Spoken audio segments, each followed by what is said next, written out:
চাল ভাঙার একটানা শব্দে কাজ চলছে অবিরাম। নিয়মিত উঠছে নামছে ইলেকট্রনিক ঢেকির পা। ধান দেয়া হচ্ছে, চাল আলাদা হচ্ছে, পাশে জমছে ভাঙা তুষ।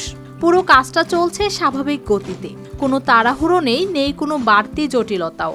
এখন আমার এই জায়গায় হয়েছে, আমরা এই জায়গাতে চাউল নিয়ে খাই, যে বাচ্চার চাউল নিয়ে সুজি বানাই, আমরা রান্না করে খাই। আমরা এখানে ভালো আছি, সুস্থ আছি। এই কাজের সঙ্গে যুক্ত মোহাম্মদ আক্তার হোসেন। হৃদরোগে আক্রান্ত হওয়ার পর চিকিৎসকের পরামর্শে তিনি সিদ্ধান্ত নেন ঢেকির চাল খাওয়ার।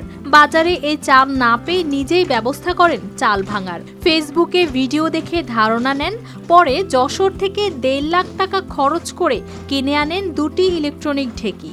সেই ঢেকিতেই এখন নিয়মিত তৈরি হচ্ছে চাল। হৃদরোগে আক্রান্ত হওয়ার পরে আমি ডাক্তার আমাকে লাল চাল খাইতে বলে, বাজার থেকে কিনা এনে খাইতাম। রং উঠা যাইতো, ভেজাল পাওয়া যাইতো। তখন আমি যশোরে দেখতে পেলাম ঢেকি বিক্রি করে। যশোর যাই আমি ঢেকি কিনা আনার পর এখানে স্থাপন করি। রাস্তার পারে বিভিন্ন লোকজন যাতায়াতে পরিচয় হওয়ার পরে এখন আমার উৎপাদনের থেকে চাহিদা বেশি। শুরুর সময় ক্রেতা ছিল কম, ধীরে ধীরে পরিচিত জনদের মাধ্যমে আসতে শুরু করে অর্ডার। শিয়া বাটার ও ভিটামিন ই সমৃদ্ধ লিলি বিউটি সোপ, তারুণ্যময় উজ্জ্বল ত্বকের জন্য। রিমার্ক অনেক উপকার। আমি ওপেন হার্ট অপারেশনের পরে থেকে ঢেকি চাটা চাল ব্যবহার করতেছি, খাইতেছি নিয়মিত। ডাক্তার সাজেস্ট অনুযায়ী এটি ডায়াবেটিস সহ হৃদরোগ এবং অন্য যে ভয়ঙ্কর রোগগুলো আছে, যে ব্যাধিগুলো, তাতে খুব উপকার পাওয়া যায়। এখন প্রতিদিন দেশের বিভিন্ন জায়গা থেকে অনলাইনে চাহিদা আসে প্রায় 200 কেজি চালের। উৎপাদন সীমিত হওয়ায় সব অর্ডার নেওয়া হয় না সম্ভব। নিজেরাই হাটে থেকে কিনে আনি, নিজেরাই সিদ্ধ করি, নিজেরাই শুকায় নিজেরাই ঢেকিতে চাউল তৈরি করে এই চাউল বিক্রি করি। অনেক পরিমাণ চাউল নিচ্ছে, যে পরিমাণ চাউলের চাহিদা সেই পরিমাণ চাল তো আমরা দিতে পারি না, অনেক চাহিদা চাউলের। স্থানীয় মানুষদের মতে এই চাল খেলে স্বাদ পাওয়া যায় ঘরের ভাতের।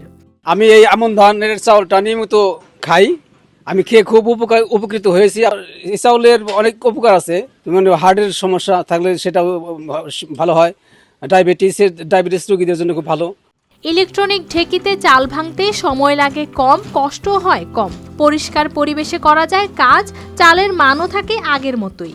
তার যে ঢেকিটি সেটি কিন্তু মানে যেভাবে চালানো হচ্ছে সেটি একেবারেই আমাদের গ্রামের মহিলাদের যে পায়ের ছন্দ সেটি ধরে রেখেই চালানো হচ্ছে, যার কারণে চালটি যে ভেঙে যাচ্ছে বা অতিরিক্ত ছাঁটাই হয়ে যাচ্ছে তা হচ্ছে না। এটার একটি নিয়ন্ত্রিত থাকছে এবং মেশিনে ছাঁটা চাল এবং ঢেকি ছাঁটা চালের মধ্যে অবশ্য পার্থক্য রয়েছে। পুরনো পদ্ধতির ধারাবাহিকতায় নতুনভাবে চাল ভাঙার এই কাজ এগিয়ে চলেছে বাস্তব প্রয়োজন থেকেই। News desk, RTV।